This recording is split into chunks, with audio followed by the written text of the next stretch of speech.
कक्षा 6 पाठ 9 हिंदी साहित्य लुका छिपी। माँ और उसकी संतान के बीच अनन्य प्रेम होता है। जहाँ माँ अपनी श्री ममता और उसका वात्सल्य प्रेम अपनी संतान पर उड़ेल देती है, वहीं बच्चा भी सदा माँ का आंचल पकड़कर उसकी ममता की छाया में स्वयं को सुरक्षित महसूस करता है। इस कविता में माँ और उसके पुत्र के इसी वात्सल्य प्रेम को दर्शाया गया है।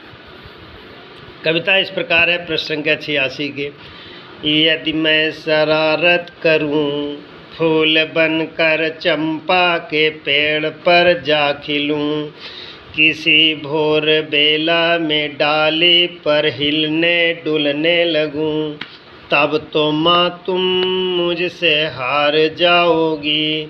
माँ तब क्या तुम मुझे पहचान सकोगी। तुम पुकारोगी मुन्ना कहाँ गया रे, और मैं चुपचाप केवल हंसूंगा। जब तुम किसी काम में लगी रहोगी, तब मैं आंखें खोले हुए सब कुछ देखूंगा। स्नान करके तुम चंपा के नीचे से निकलोगी, पीठ पर केस फैलाए हुए वहाँ से पूजा घर में जाओगी। तब तुम्हें दूर से फूल की सुगंध आएगी, लेकिन तुम यह समझ नहीं पाओगी कि यह सुगंध तुम्हारे मुन्ना के शरीर से आ रही है। ये कविता बचपन में शरारत माँ को परेशान करने के लिए है। उसकी व्याख्या इस प्रकार है। एक बालक जो कहता है, ये रविन्द्रनाथ टैगोर जी की है, जिन्हें गुरु के नाम से जाना जाता है। उन्होंने लिखा है कि माँ, मेरी शरारत करने की इच्छा होती है। प्रश्न नंबर 86 में जो भावार्थ है, मेरी शरारत करने की मुझे बहुत इच्छा होती है। मैं सोच रहा हूँ कि जाकर शरारत करके चंपा के पेड़ के पास जाकर बैठ जाऊँ। जब प्रातःकाल होगी, सूर्य निकलेगा, हवा चलेगी, चंपा की डाल हिलेगी।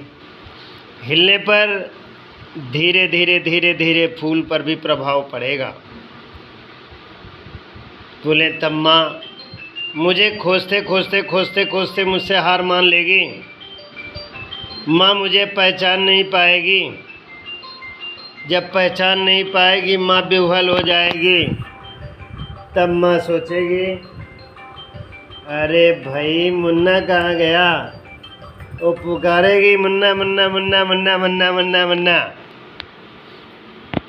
तो पता लगा मुन्ना गायब है। कंडे पेशाब करवा रहा। मुन्ना पता लगा गायब है। अब ये मुन्ना की पुकार में माता जी दौड़ेंगी। अब मुन्ना जी पेड़ के पास बैठे मुस्कुराएंगे।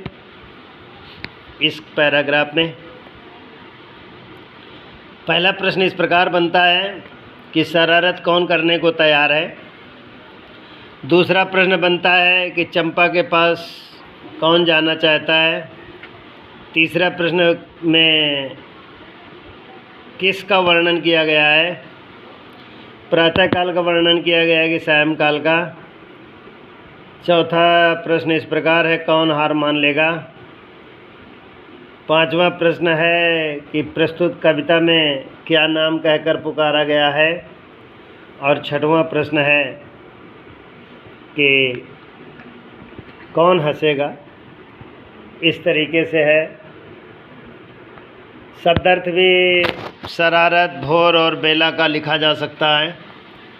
प्रश्न संख्या 87 में कविता इस प्रकार है, जो विद्यार्थी लिखेंगे याद भी करेंगे। जब तुम किसी काम में लगी रहोगी, तब मैं आंखें खोले हुए सब कुछ देखूंगा।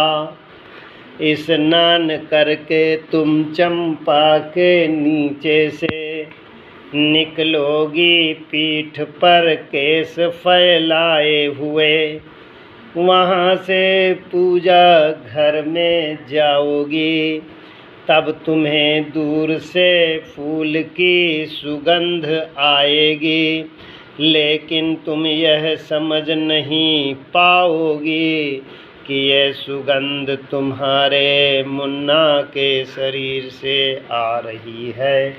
ये कविता विद्यार्थी लिखेंगे और याद भी करेंगे।